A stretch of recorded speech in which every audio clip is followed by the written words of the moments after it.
بسم الله الرحمن الرحيم. طه ما أنزلنا عليك القرآن لتشقى إلا تذكرة لمن يخشى تنزيلا ممن خلق الأرض والسماوات العلى الرحمن على العرش استوى له ما في السماوات Bismillahirrahmanirrahim. Assalamualaikum warahmatullahi wabarakatuh.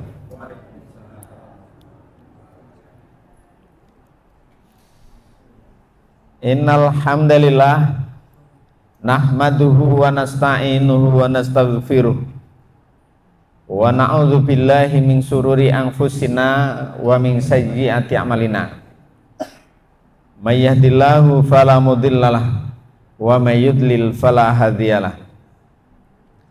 Asyhadu an la ilaha illallah wahdahu la syarikalah wa asyhadu anna Muhammadan abduhu wa rasuluhu la nabiyya ba'dah. Allahumma salli wa sallim ala nabiyyina Muhammadin wa ala alihi wa ashabihi ajmain, amma ba'du. Ya ayyuhalladzina amanu taqullaha haqqa tuqatih wa la tamutunna illa wa antum muslimun. Bapak-bapak, ibu-ibu sekalian yang dirahmati Allah Subhanahu wa taala, bersyukur kita kepada Allah sampai hari ini Allah masih karuniakan kepada kita kesehatan yang baik, kesempatan yang baik, keluarga yang baik, istri yang baik, suami yang baik, anak yang baik, tetangga yang baik. Semuanya adalah karunia dari Allah. Oleh sebab itu, insya Allah dengan bersyukur kepada Allah, nikmatnya akan ditambah oleh Allah. Tetapi kemudian jika kita ingkar, tidak berterima kasih kepada Allah, maka sesungguhnya azab Allah sangatlah pedih. Bapak Ibu sekalian, bagaimana kabarnya malam hari ini? Alhamdulillah. Jagonya presiden menang apa kalah? Menang. Ada yang kalah, ada yang menang ya. Ini kan sebagai bukti ya. Yang merasa menang jagonya, pasti quick count-nya itu ya. Yang kalah berapa Pak? Nomor berapa Pak?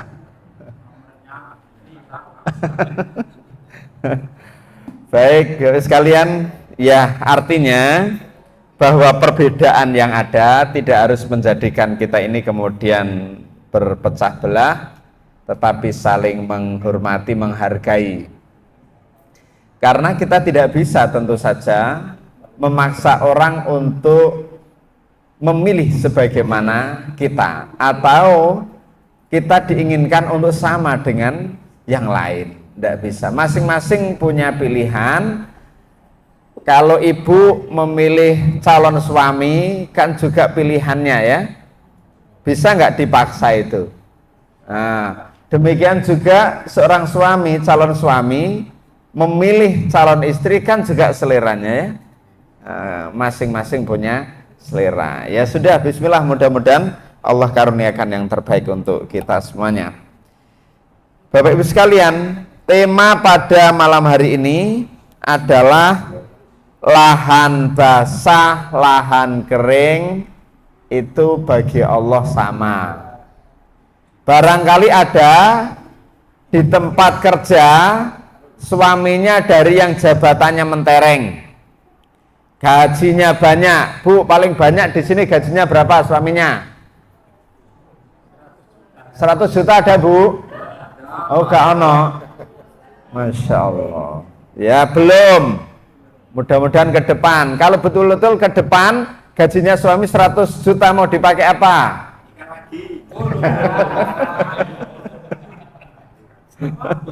Enggak apa-apa.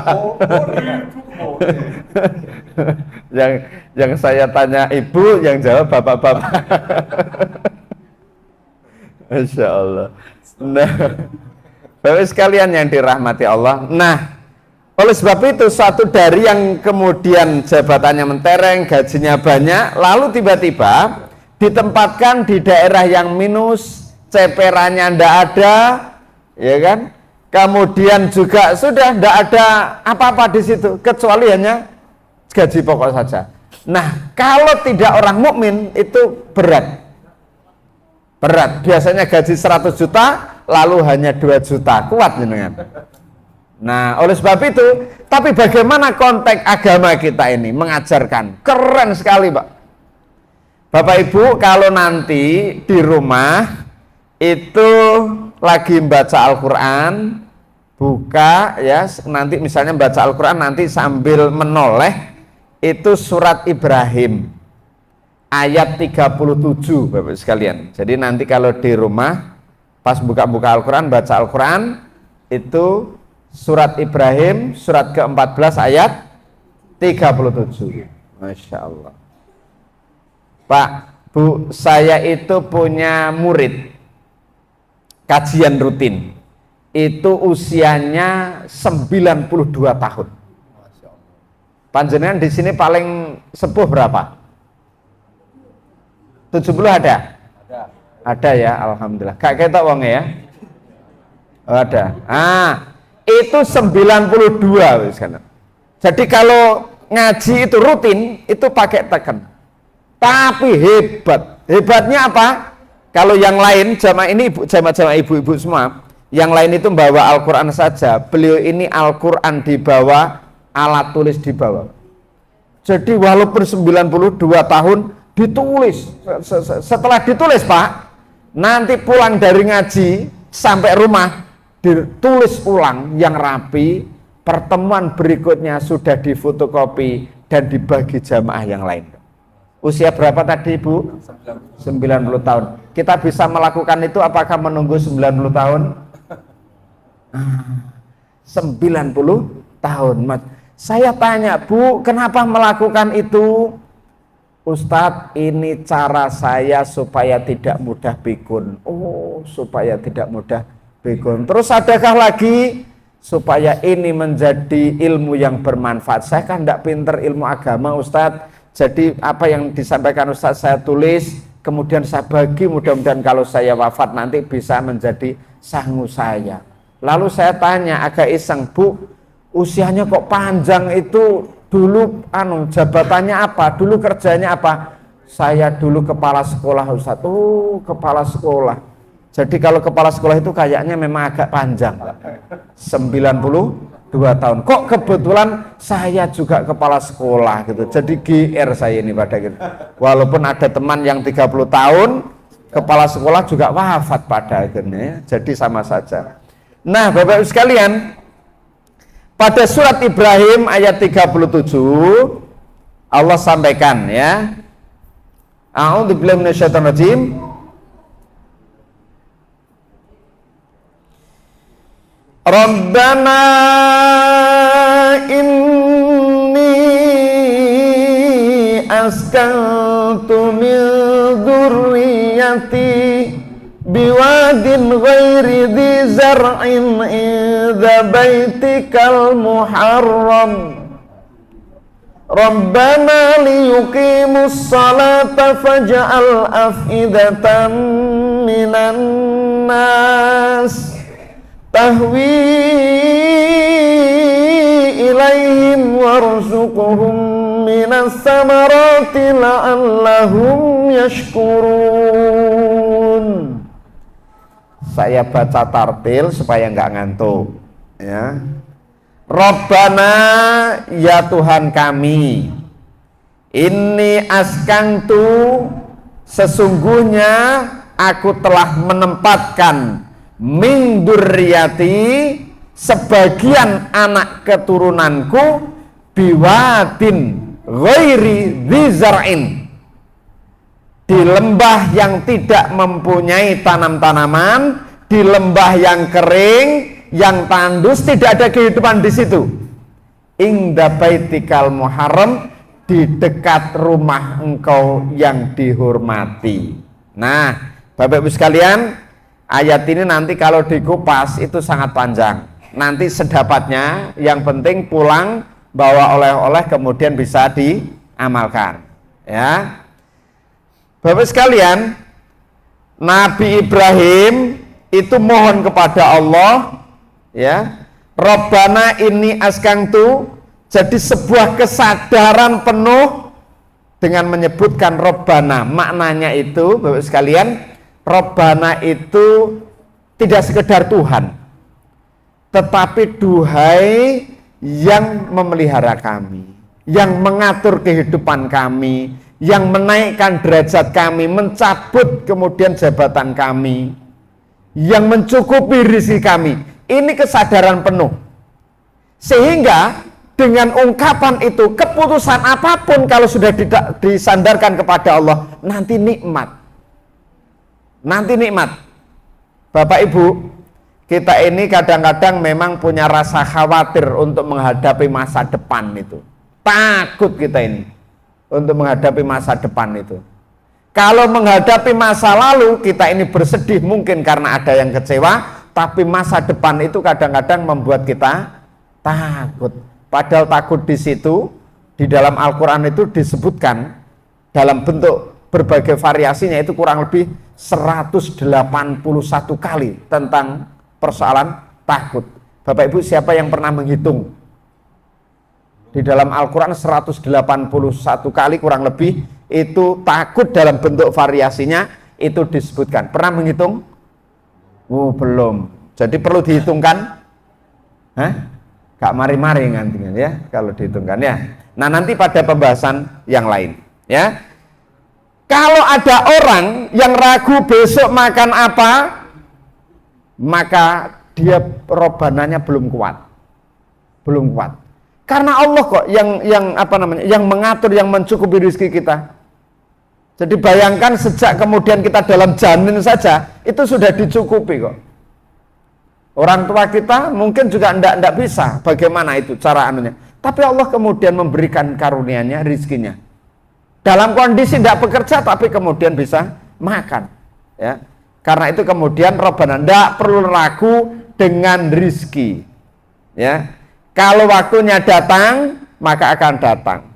Ya. Maka rezeki itu sebetulnya yang bagus bukan mencari rezeki, Pak. Yang bagus itu sebetulnya, Pak. Tapi dicari rezeki. Panjenengan lebih senang mana, Pak? Mencari rezeki ataukah rezeki yang mencari kita, Pak? Nah, ketok kabeh jawabannya kan? Ya kepingin digoleki rezeki, jadi awake dhewe ndelik iku digoleki rezeki.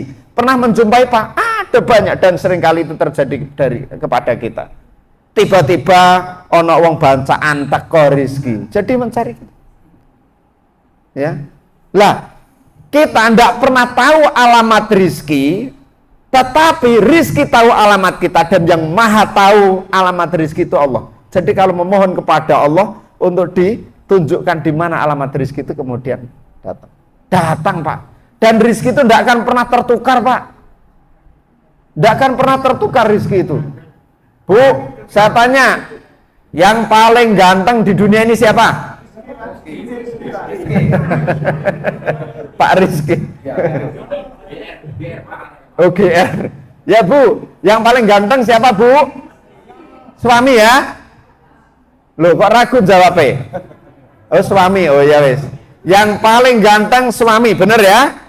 Lalu Bu, saya tanya, di sini ada suami ibu yang sedang duduk, sebelahnya suami ibu ada Pak Emil Dardak, Wakil Gubernur Jawa Timur. Pertanyaannya ganteng mana? Hah? Suami kan? Nah, karena ibu bilang suami yang ganteng, itulah rizki ibu. Rizki ibu. Mungkin ada yang di dalam hatinya, iya Ustadz ganteng suami, tapi sebetulnya yo akean Pak Emil Dardak, misal ya. Misal banyakan Pak Emil Dardak misalnya ya. Walaupun ibu jatuh cinta kepada Pak Emil Dardak, kalau bukan rizki ibu tidak akan pernah sampai kepada ibu. Karena Pak Emil Dardak itu rizkinya Bu Arumi Baksit. Saya tanya Pak sekarang, Pak, di dunia ini yang paling cantik siapa? Orang wani jawab Bu. Aku paham meneng kabeh molo ana sing daftar 100 juta, mari apa yang akan dilakukan? Nah, iku mau. Masya Allah. Ya ini guyonan ya Bu ya. Jadi rezeki tidak akan pernah tertukar. Jadi kalau ada sebelah ini ada penjual misalnya sate, sebelahnya lagi sate, sebelahnya lagi sate. Kenapa kok laku semua? Lah karena memang diatur sama Allah rezekinya. Si A masak, Allah akan lekatkan dengan lidahnya si B, si C. Si E masak akan dilekatkan dengan lidahnya orang ini. Jadi tidak akan pernah tertukar, walaupun kita merasa ini loh makanan yang paling enak, ya menurut lidah kita karena Allah memang mencocokkan di situ. Tapi bagi orang lain belum tentu. Ada nggak yang dalam satu keluarga suaminya kepingin gulai karena kesukaannya, kemudian istrinya kepingin hanya tempe goreng, ya kan? Anaknya kepingin yang lain. Itu memang ada bagian rizki yang Allah lekatkan pada lidahnya sehingga menjadi nikmat. Dan itu bagian dari rizki, sehingga tidak bisa tertukar. Rizkinya orang ini telah ditetapkan oleh Allah, rizkinya ini tetap ditetapkan oleh Allah, dan seterusnya. Jadi kalau ibu kemudian punya ilmu bagaimana memasak yang baik dan usahanya lancar, lalu kemudian enggan mengajarkan kepada orang lain teori masaknya, ajarkan, karena itu akan menjadi ilmu yang bermanfaat. Kadang-kadang kita enggak, loh nantilah menjadi pesaing saya. Oh enggak, rizki Allah akan tetap, bahkan kemudian ditambah ketika kita amalkan. Jadi begitu. Dan nanti menjadi pesaing saya, insya Allah enggak. Allah tetapkan rizkinya masing-masing, tidak akan pernah tertukar. Nah ini. Nah kemudian kembali lagi, ini Rabbana. Kemudian ini askantu min dzurriyyati. Bapak sekalian, ini doa dari Nabi Ibrahim menempatkan sebagian anaknya itu di lembah yang tandus. Pak, Bu, yang panjenengan kenal istrinya Nabi Ibrahim itu berapa? Berapa, Bu?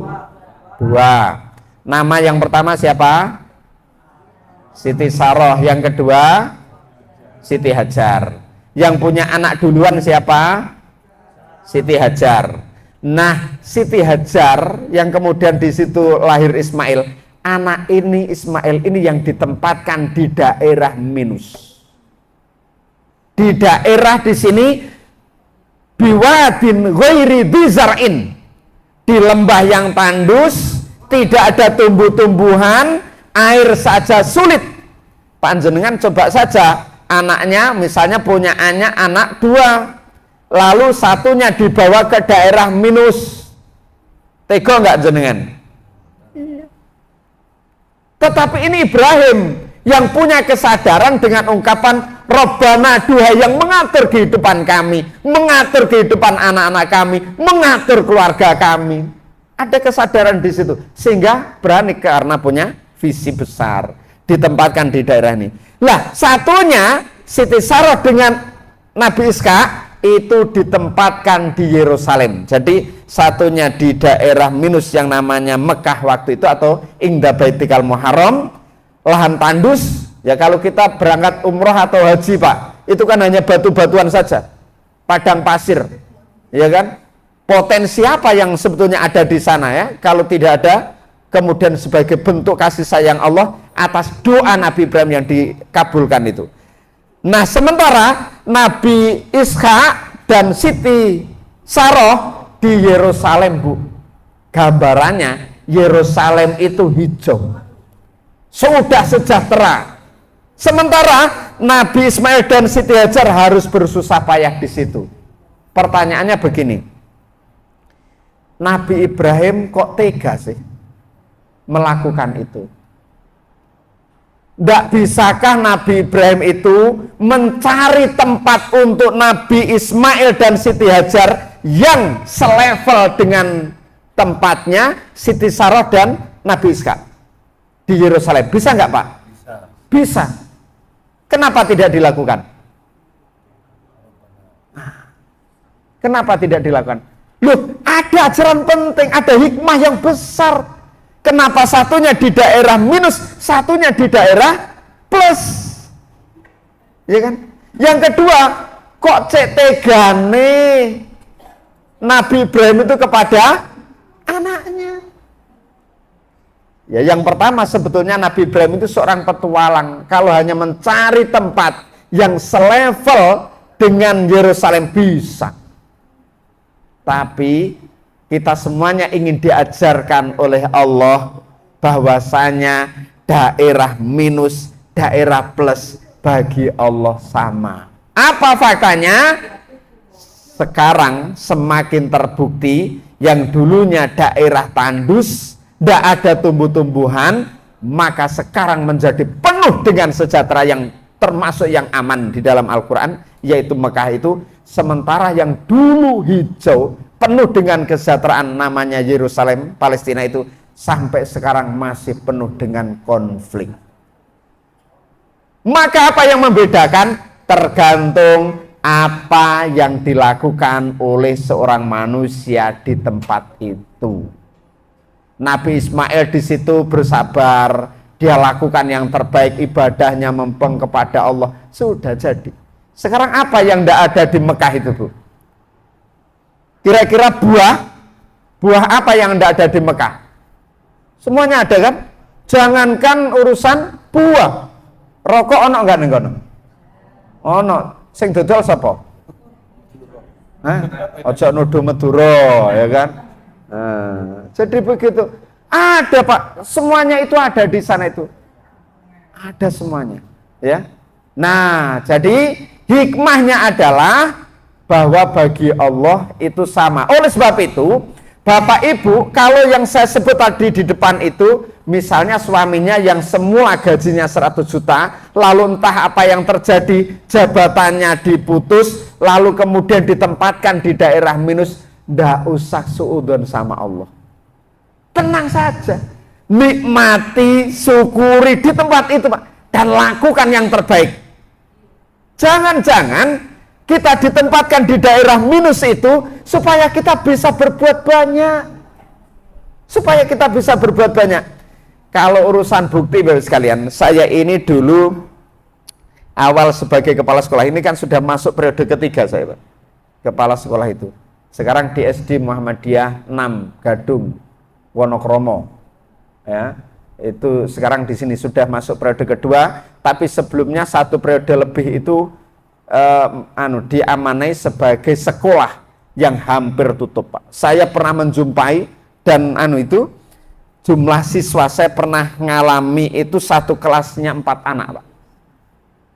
Sekolah itu mau ditutup, Pak. Sekolah itu mau ditutup. Tapi kemudian kepala sekolahnya ini sekolah Muhammadiyah ini, kemudian datang kepada PCM minta tolong kami utus kepada kami kepala sekolah. Dipanggillah komplek di Gadung itu, ada guru tetap SD, SMP, SMA, dikumpulkan siapa yang mau memimpin ini sekolah ini. Tidak ada yang mau, Pak. Loh, waktu itu aku masih 6, Pak. Saya itu serodok tua gitu ya. Masih muda, Pak. Tapi saya bilang begini, ini kok yang senior tidak ada yang mau, lalu saya angkat tangan, wis lama dan mau berakhir juga tidak muncul keputusan. Saya bilang, kalau yang senior tidak ada yang mau, bismillah, saya yang akan berangkat. Karena saya berpikir ini sekolah Muhammadiyah tidak boleh ditutup. Bismillah, karena saya juga dibesarkan di Muhammadiyah, Pak.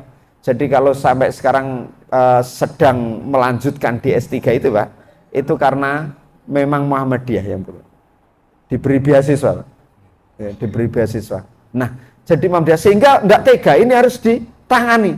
Datang, Pak, ke sana, Pak. Saya tanya, Bu, saya baru datang pertama kali itu, kantornya kecil begitu, pada duduk di bawah guru-gurunya itu. Wong kecil ukuran 2x2, tinggoni wong sakmono kae sebagai ngeruntal.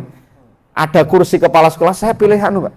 Ikut duduk di bawah. Loh, Ustadz Munar duduk di atas kepala sekolah. Enggak, kita sama. Lalu saya tanya, Bu, mohon maaf, gajinya berapa? Ono sing gawa, Pak, TU itu titik ngono. Didelokno, Pak. Nangis saya, astagfirullahaladzim. Gajine kok titik ini Surabaya kok 1.000 1 bulan. Tapi tak delok gurune ya lemu-lemu, Pak. 1.000. Ya kan? Lalu saya bilang, Bu, saya tutup itu lembaran kertas isinya angka-angka itu. Bismillah, kita akan lari. Wes ndak usah noleh di sini, bismillah kita akan lari, standar kita di sini. Sudah, Pak, berangkat.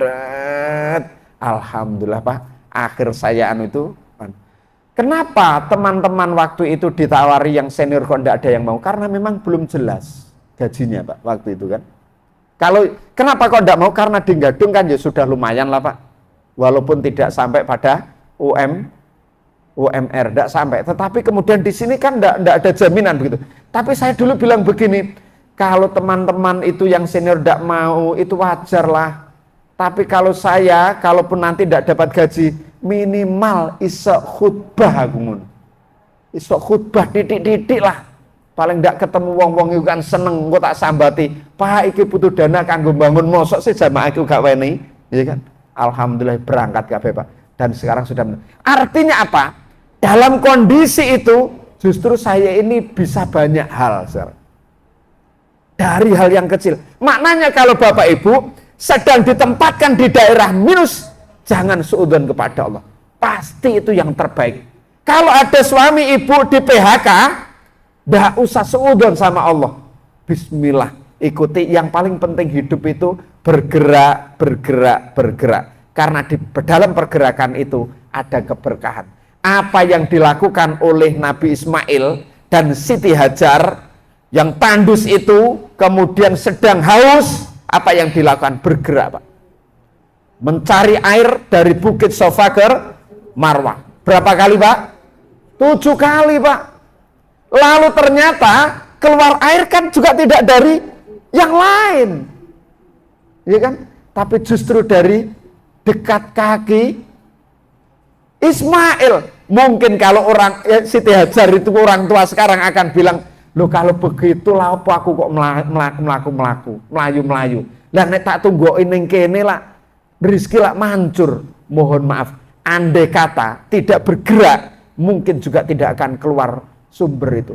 Jadi sumber itu karena pergerakan. Makanya kadang-kadang urusan rezeki itu tidak nyambung. Kita bekerja di sini kok tiba-tiba rezekinya dari sana. Seringkali begitu, Pak. Seringkali.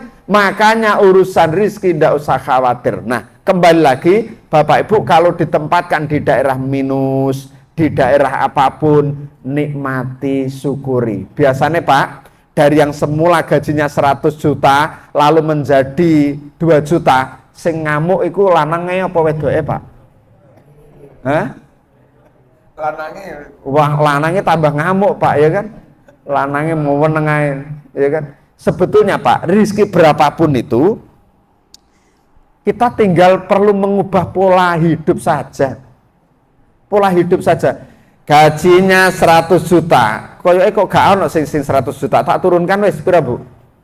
20 juta misalnya ya. 25 juta. Dengan 25 juta Bapak Ibu bisa membeli rumah, bisa jalan-jalan ke luar negeri kan, misalnya dengan angka itu. Kalau misalnya menjadi satu bulannya 2.500.000 kan tinggal menyesuaikan. Kalau 25 juta itu bisa ke luar negeri misalnya, sama-sama jalan-jalannya, maka kalau 2.500.000 kan tinggal ngubah jalan-jalannya, jangan keluar ke kebun bibit misalnya kan. Lu kan enggak apa-apa. Kodam gitu. Lu kan enggak apa, tinggal ngubah saja pola hidup itu. Artinya sudah yang terbaik. Makanya Bu, saya ini kenapa kok jadinya mahal? Itu kan macam-macam, Bu. Bu, saya sekarang di dunia ini, apalagi di zamannya sekarang ini kan macam-macam, nek duwe luwe, tuku ini dan lain sebagainya. Kemarin ada yang sambat, Bu. Bapak-bapak, Ustaz gimana? Duit pas-pasan, istri njaluk glowing. Bu, glowing itu roh, Bu. Glowing itu tahu, Bu? Kalau bapak-bapak tahu glowing? Nah, glowing itu loh, Pak. Yang dibersihkan itu loh. Wis macam-macam itu kan biayanya mahal itu. Saya ingatkan dalam pengajian kan, kebetulan ini suaminya, istrinya ikut pengajian. Bu, ingatlah ya, Ndak usah nuntut macam-macam itu. Makanya ini peringatan di balik wanita-wanita yang glowing itu banyak suami yang gulung komeng. Lah karena memang biayanya mahal. Ya kan, biayanya mahal. Nah, ini sekalian. Nah, kembali lagi sekalian bahwa lahan basah lahan kering itu sama bagi Allah, tergantung dari apa yang dilakukan oleh seorang hamba. Ya. Sudah berarti yang ada pada kita sekarang itu nikmati. Ada orang yang mau pensiun bingung. Tidak usah bingung, Pak. Kenapa kok bingung? Kenapa kok kemudian takut mau pensiun? Tidak usah. Orang takut itu, Pak, yang saya sambungkan yang pertama tadi, itu kan karena melihat masa depan terlalu berlebih. Ya, melihat masa lalu yang menyakitkan jadinya sedih. Melihat masa depan kita takut, begitu kan? Padahal masa lalu itu sudah bukan milik kita. Sudah bukan milik kita, ya kan? Lah kenapa kok kemudian masih kita ingat?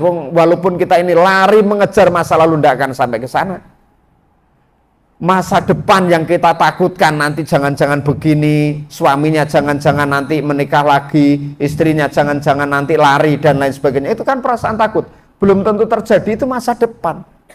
Jadi sebetulnya orang bahagia itu adalah dia nikmati apa yang saat ini ada.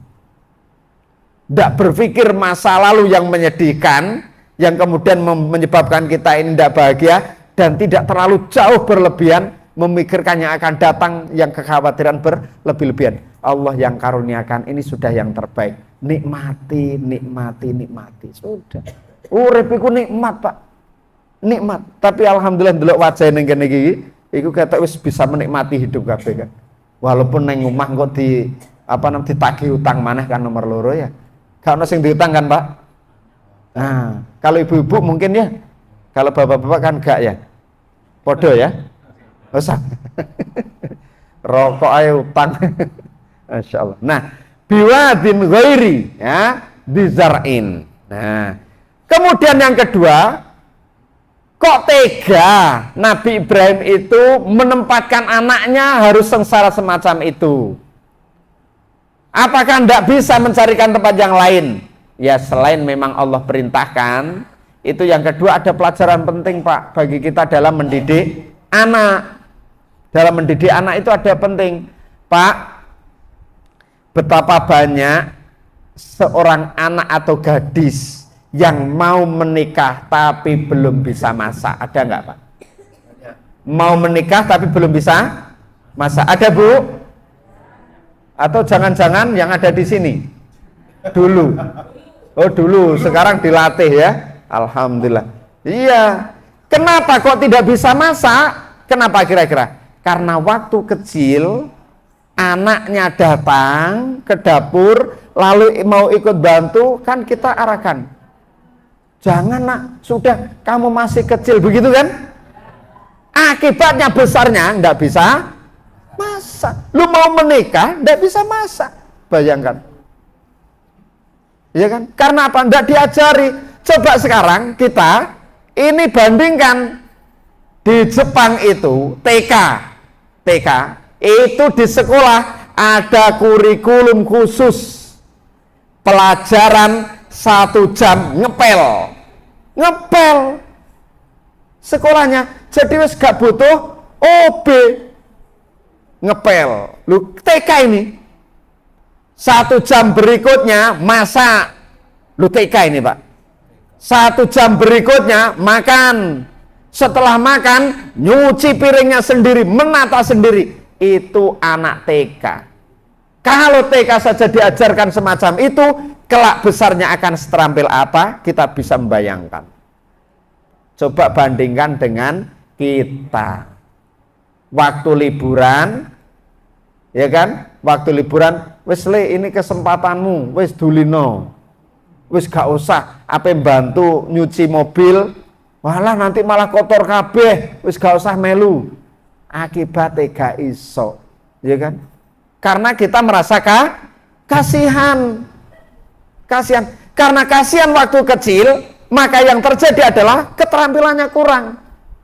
Coba misalnya kalau tadi Jepang itu usia TK, Cina beda lagi Pak. SD saat liburan, kalau kita kemudian izinkan anak-anak kita SD untuk main Pak saat liburan, kemudian Cina itu, Mas SD nih, ini sudah liburan, tolong bantu ibumu jaga toko. Jaga toko Pak. Dengan jaga toko waktu SD, dia bisa belajar bagaimana berkomunikasi dengan pembeli. Dia bisa belajar bagaimana menghitung barang. Dia bisa belajar bagaimana menghitung uang yang tepat dan lain sebagainya. Itu dimanfaatkan. Kita Pak, nggak tega. Nggak tega. Loh, berarti kalau demikian, apa yang dilakukan Nabi Ibrahim itu sebetulnya bukan urusan tega dan tidak tega. Urusannya adalah bagaimana supaya anaknya nanti itu tidak dalam kondisi lemah, tapi hidupnya survive mulai dari titik nol, diajarkan hal yang paling berat. Makanya Bu, panjenengan, siapa yang masih punya anak SD, angkat tangan. Bu, panjenengan punya anak SD, bayare piro? Gratis Pak. SPP. Oh ya Allah, gratis. Cek nemene bola gurune piye Bu? Negeri. Oh negeri, Allah karim. Sapa sing sekolah ning swasta? Kanu berapa Bu SPP-nya? Berapa? 350. Wes, Ibu SPP 350 itu berat apa enggak? Berat ya. Wes gini, Ibu sama Bapak mencari uang, ya, bersusah payah mencarikan untuk SPP 350.000. Maksud Ibu menyekolahkan supaya anak ini belajar matematika, bahasa Indonesia, begitu kan? Supaya nanti pinter, sepakat ya? Ibu coba kemudian datang ke sekolah itu, lalu kok tiba-tiba ndelok areke, loh, anakku kok kongkon ngosek neng kamar mandi, sedang bersih-bersih kamar mandi. Lalu apa yang kita lakukan Bu? Marah enggak? Marah. Kenapa marah? Loh, sekolah kok tak kongkon pinter, kok kemudian malah dikongkon ngersii jeding. Ya kan, bener gak? Bu, kalau saya Bu jadi ibu, saya akan bilang kepada sekolah, loh ini apa Ustadz, kok anak saya disuruh begini? Oh ini kurikulum Bu, kurikulum kami memang ada ngosek, ada membersihkan lantai. Pak, mohon maaf, kalau hanya 350.000 saya tidak setuju Pak. Naikkan 1 juta akan saya bayar kalau kurikulumnya begini. Mau Bu jenengan? Hah? Gak gelem? Loh, ini justru keterampilan. Coba sekarang anak yang SD, Ibu misalnya bayangkan sekarang, kita coba imajinasi deh, ya. Anaknya diajarkan seperti itu, lalu ibu lelah pulang dari pasar, bekerja, pulang sama suami, lalu melihat anaknya kok sedang membersihkan kamar mandi sampai bersih. Nangis gak kita? Anak kecil bisa membersihkan di saat kita sedang lelah pulang dari bekerja, tapi anak kita sedang membersihkan kamar mandi. Atau dia selesai membersihkan, sudah bersih, dia kemudian masih lalu datang, siapa nak yang membersihkan ini? Dia bilang, saya Mak. Jenengan bangga apa enggak? Bangga. Makanya nek cuman 350, tambah nek ono kurikulum ngono. Sepakat? Sepakat. Enggak kali. Masya Allah. Iya. Kita ini karena tidak tega melihat anak kita. Padahal itu sewaktu-waktu perlu. Supaya anak, coba bayangkan Bu, ketika setiap manusia ini kan suatu saat akan wafat. Tapi ketika anak kita sudah bisa membersihkan kamar mandi, ketika anak kita sudah bisa memasak sendiri, ketika anak kita sudah terampil mencuci sendiri dengan kurikulum yang ada, yaitu SD itu, lalu kita wafat Pak. Anak ini tanpa ada orang tua dia bisa hidup Pak. Dengan apa? Dengan keterampilan hidupnya. Makanya saya bilang, nek bayar cuma samun kalau ada kurikulum begitu, bayar lebih. Itu keterampilan hidup Pak. Bener gak? Tapi kata ya jenengan gak ikhlas kan bayar ini. Nggak ikhlas. Jadi begitu. Nah, ini kira-kira hikmahnya kenapa Nabi Ibrahim itu kok menempatkan anaknya di sini supaya belajar hidup. Supaya belajar hidup. Dan orang itu kalau punya semakin banyak punya masalah, lalu dia kemudian bertahan dan tidak berhenti untuk mencari solusi, kan hidupnya akan semakin survive, Pak. Survive. Meningkat, meningkat, meningkat. Pemimpin hebat itu tidak lahir dari kenyamanan.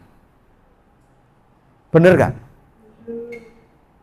Pemimpin yang hebat itu lahir dari banyak persoalan. Jadi nek bapak-bapak gue banyak persoalan, itu tandanya nanti calon pemimpin masa depan. Ya kan? Walaupun sudah sepuh, ya kan? Ya minimal mimpin keluarga ya. Nah, jadi begitu ya. Nah, biwadin ghairi dzar'in itu hikmahnya kenapa ditempatkan di daerah Minis. Nah, dampak yang paling kelihatan adalah sekarang Yerusalem yang dulu hijau, penuh dengan kesejahteraan ya. Lalu sekarang masih penuh konflik, yang dulu kemudian kering, jadinya adalah sekarang sejahtera. Tergantung apa yang dilakukan di tempat itu. Maka husnudzonlah kepada Allah apapun yang Allah tetapkan untuk kita. Nah, kemudian inda baitikal muharram, di dekat rumah engkau yang dihormati. Nah, ini namanya kalau dulu Bakkah, Pak, sekarang menjadi Makkah. Siapa yang sudah dan kepingin haji atau umroh lagi, Pak? Ada nggak di sini? Lo banyak itu orang sing angkat tangan kan? Oh, semuanya ya. Nah, nanti kenapa kok kita menginginkan itu karena apa? Lu ini di sini ada ayatnya ini, Pak. Ada ayatnya. Nanti kita simak aja. Inda baitikal muharram. Muharram itu maknanya ada dua. Muharram yang maknanya adalah yang dihormati, muharram yang bermakna juga yang dilarang atau diharamkan. Loh, kok beda? Iya, karena Mekah itu adalah tempat yang dihormati, yang di situ dilarang untuk membunuh. Bahkan kalau orang haji itu ada semut lalu dijides. Dijides itu apa, Pak? Dipateni, jenengan kena dam apa enggak? Suruh kena denda kan itu? Memang di sana enggak boleh. Ya kan? Enggak boleh. Jadi begitu kota menjadi aman begitu kan? Menjadi aman. Itu muharram. Nah, Ibu sekalian, kita juga menjumpai namanya Muharram itu juga menjadi nama bulan. Benar ya? Ada nggak bulan Muharram? Ada. Bulan keberapa? Bulan pertama ya? Bulan pertama itu bulan Muharram. Kalau bulan Jawa namanya Suro. Pertanyaannya, apa yang tidak berani dilakukan saat bulan Suro? Hah? Rabi. Menikahkan. Menikahkan berani nggak di bulan Suro? Jarang. Biasanya kalau di bulan Suro itu jarang orang punya hajat. Benar? Kenapa kira-kira? Kok enggak berani? Padahal bulan Muharram itu sejarah itu luar biasa, Bu. Nabi Adam konon katanya diampuni oleh Allah, diterima taubatnya, itu terjadi pada bulan Muharram. Nabi Nuh diselamatkan ya dari air bah atau banjir itu adalah terjadi pada bulan Muharram. Nabi Yunus itu kemudian keluar dari perut ikan, itu terjadi pada bulan Muharram. Nabi Ibrahim diselamatkan oleh Allah dari kobaran api, itu terjadi pada bulan Muharram. Jadi istimewa sebetulnya, Bu, Muharram itu. Tapi orang itu tidak banyak berani yang punya hajat di bulan Muharram. Kenapa? Karena dianggap bulan Suro, ya kan? Bulan Suro. Nah, makanya biasanya yang paling banyak punya gawe itu bulan apa? Besar kan? Nah, itu masalahnya. Paling banyak numpuk undangan berapa biasanya? Kalau bulan besar itu? Sampai 4 kan? 4. Akhirnya uang 1 juta itu dibagi menjadi 4. 250, bener gak? Atau mungkin uangnya cuman 500. Ya kan, undangan ono 5 dibagi 1 san, bener kan? Dibagi 1 san. Nah, coba kemudian cari momen kalau ibu-ibu punya gawe, cari bulan-bulan yang ndak ada yang berani punya gawe. Contoh, ibu kemudian di bulan Suro, di saat orang itu ndak ada yang berani untuk punya gawe menikahkan, maka ibu menikahkan itu, ibu punya resepsi di situ. Maka yang semula mungkin 1 juta karena ndak ada undangan lain, isok-isok dilebokno sak amplop. Apa gak seneng jenengan? Hah? Nah, persoalane sing buuh sing wedi. Ya kan? Podo ae berarti. Podo gak entuk. Ya Allah, ini loh Bu. Makanya Bu, kita ini normal-normal sajalah. Semua bulan itu adalah milik Allah. Karena milik Allah ya kita anggap itu yang terbaik apapun karunia Allah. Tidak ada hubungannya dengan segala sesuatu, bencana macam-macam tidak ada kok, ya kan? Bala itu akan hilang dengan istighfar salah satunya, ya kan? Kalau di surat apa itu namanya itu ya. Nah, itu muharram. Nah, jadi begitu. Lalu ayat berikutnya, Rabbana liyuqimus shalah. Jadi ini ayat lanjutnya. Ya Tuhan kami lakukan itu supaya anak keturunan kami mendirikan sholat. Oh, Pak, Bu, ternyata ini sholat perintahnya. Pertanyaannya adalah, kenapa kok sholat? Kenapa kok bukan syahadat? Kenapa kok bukan puasa? Kenapa kok bukan zakat? Kenapa kok bukan haji, Pak? Kenapa kok bunyi ayat ini liyuqimus shalah? Kenapa kok sholat? Ayo, sing iso jawab saya beri hadiah. Minimal sumber kehidupan. Oh, iki ana apa iki larutan penyegar. Apa gak gelem jenengan dhewe niki? Hadiah, ya kan? Ayo, kenapa kok sholat? Bu, ini menunjukkan penting sekali sholat ini. Dan kalau kita itu kemudian mengenal rukun Islam, jumlahnya berapa? 5. Yang pertama apa? Syahadat. Yang kedua sholat. Yang ketiga zakat, puasa, haji. Benar ya? Nah, kalau kita mau merenungkan, semuanya itu ada atau beririsan atau nilainya ada pada sholat. Ada pada sholat, Pak. Sekarang saat kita sholat, syahadat dibaca enggak? Kita baca syahadat enggak saat sholat? Baca. Kemudian berikutnya adalah puasaan, sholat sendiri. Yang ketiga puasa ya, zakat misalnya. Ada enggak zakat pada sholat? Ada enggak, Pak? Ada nilainya, Pak. Panjenengan kalau sholat itu mulai dari apa, Pak? Takbir Allahu Akbar gitu kan? Mulai dari takbir dan mengakhiri sholat dengan apa, Pak? Salam. Apa makna salam di situ? Toleh kanan, assalamualaikum, doakan orang lain. Keselamatan dan kesejahteraan untuk panjenengan.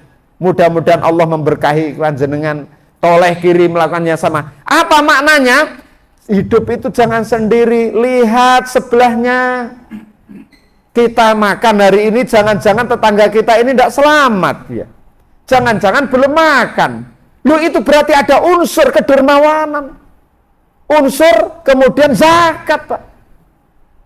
Makanya saya bilang ada orang yang khusyuk sholatnya, rajin ke masjid 5 waktu, tapi dengan tetangganya ndak akur.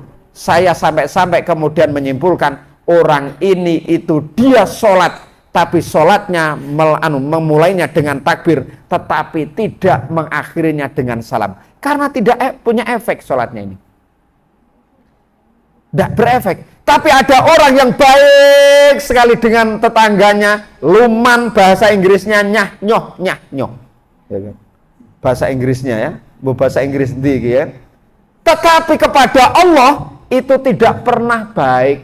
Sholat ditinggalkan, maka saya menyimpulkan orang ini dia tidak takbir tapi tiba-tiba salam. Sholat enggak namanya?